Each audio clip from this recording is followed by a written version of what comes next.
Hey, welcome to the Gurge.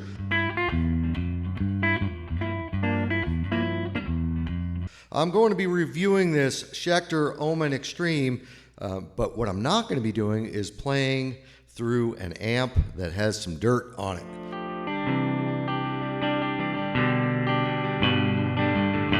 Let's have a look at some of the features of the Schecter Omen Extreme. First of all, as you can see, it's an absolutely stunningly beautiful guitar.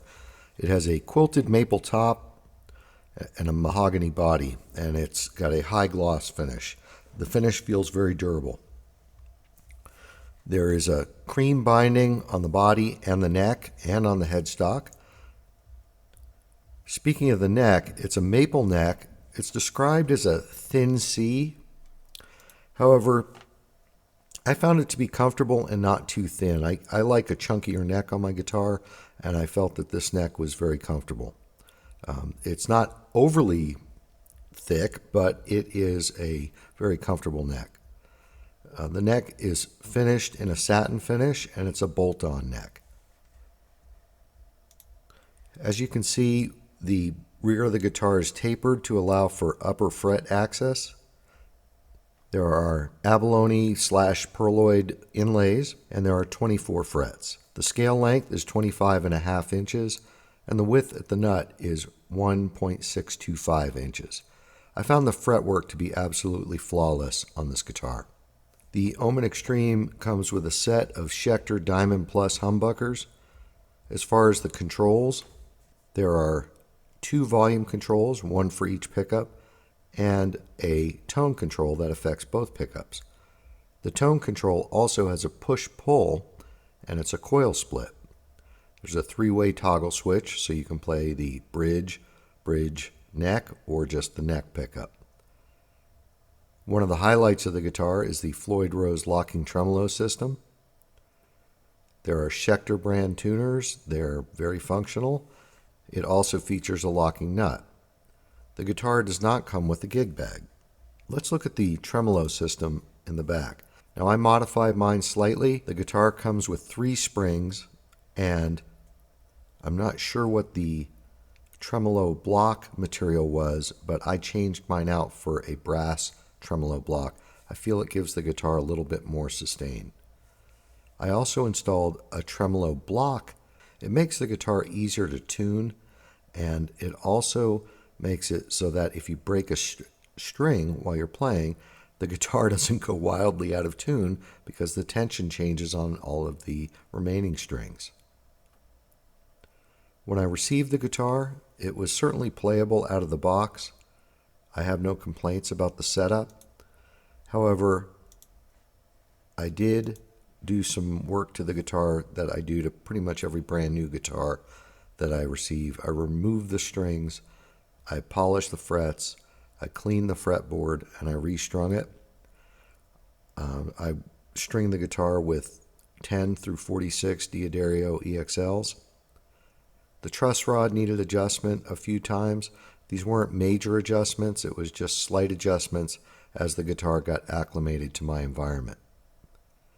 I lowered the action a bit, and I also installed the shim under the A-string saddle to bring it up just a little bit, which made it more in line with the radius of the fretboard. As I mentioned, I installed a heavier brass tremolo block. I felt the original was functional, but I just like that solid brass tremolo block. I feel like it adds more sustain to the guitar, but it could just be that I just think it does and it doesn't. I don't know. I like it. I felt it was a worthwhile upgrade for the guitar. The trem block, as I mentioned, is dive only, and I feel that that makes the guitar more useful when I'm playing live. Strings do break, and if you've ever broken a string on a Floyd Rose equipped tremolo, floating tremolo, you know that the other strings go way out of tune when that string breaks. So I don't need to worry about that. I ordered the guitar from Sweetwater, and one of the things I like about Sweetwater is that you can pick out the exact guitar that you're going to get.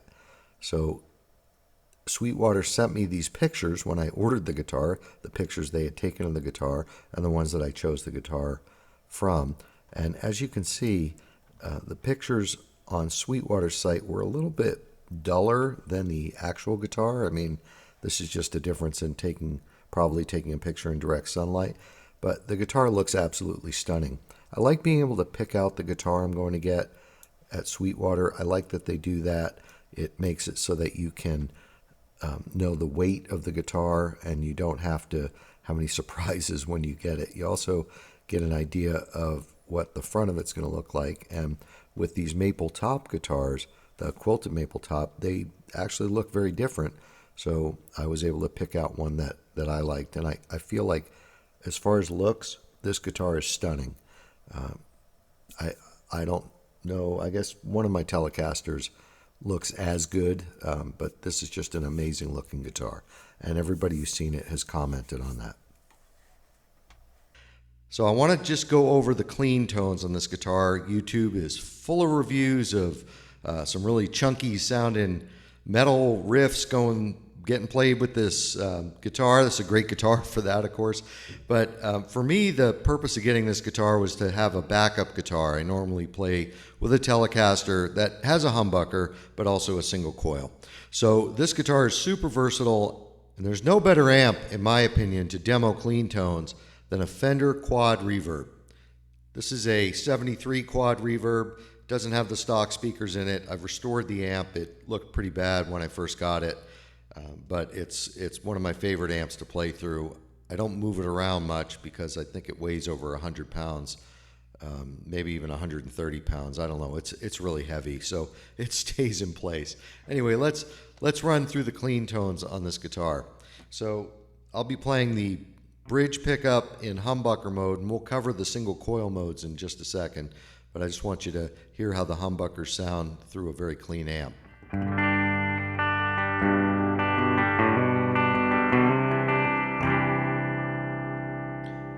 Also, one of the things I like about this guitar is the volume controls are very responsive. They don't lose any highs when you roll them down. I don't know if they've got a treble bleed circuit in here, but it sure acts like it. And I really like the taper of the volume controls on this guitar. Notice as I roll that down, it still sounds the same, it just gets a little less loud. Imagine that.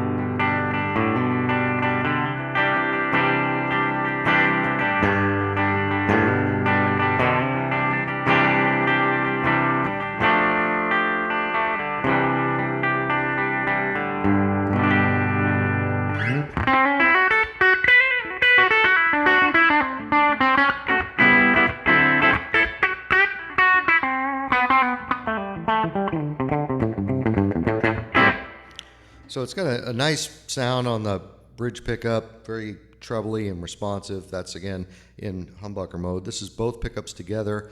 I'll roll the volume back a little bit on both of them.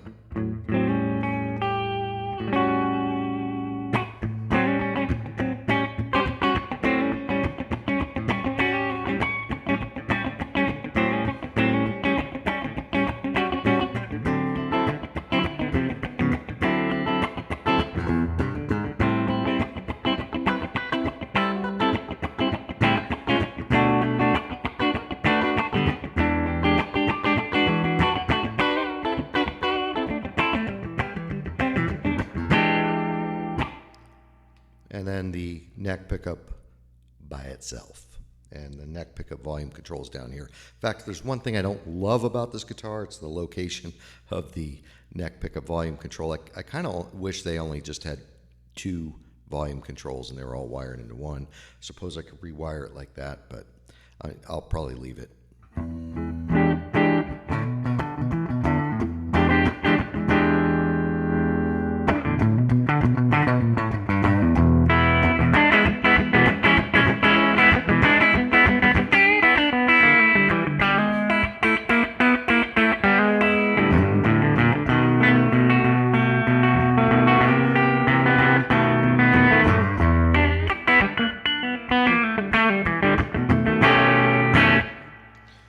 So one of the hidden gems of this guitar is that it's got a coil tap switch on the tone control, and that puts both pickups into single coil mode, and in my opinion gets a very convincing Strat-like tone. So we'll start down here on the bridge pickup again.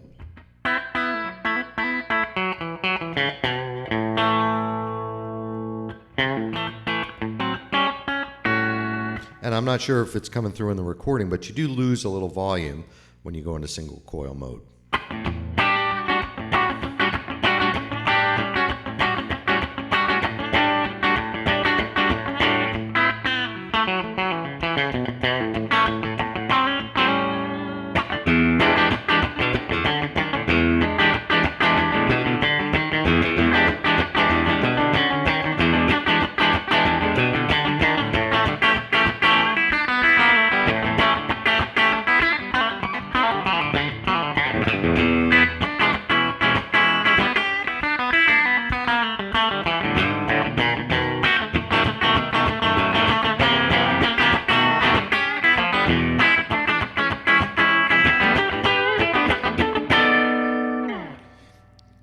I really like the two pickups together in single coil mode. You get a pretty convincing Strat kind of quack to that.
Then the neck by itself in the single coil mode is really nice too.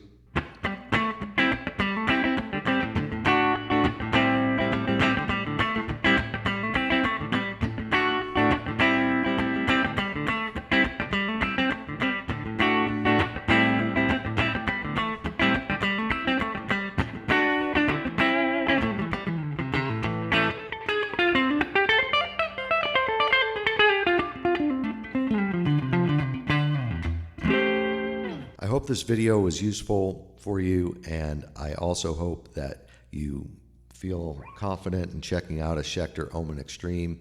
Great guitars, very happy with it.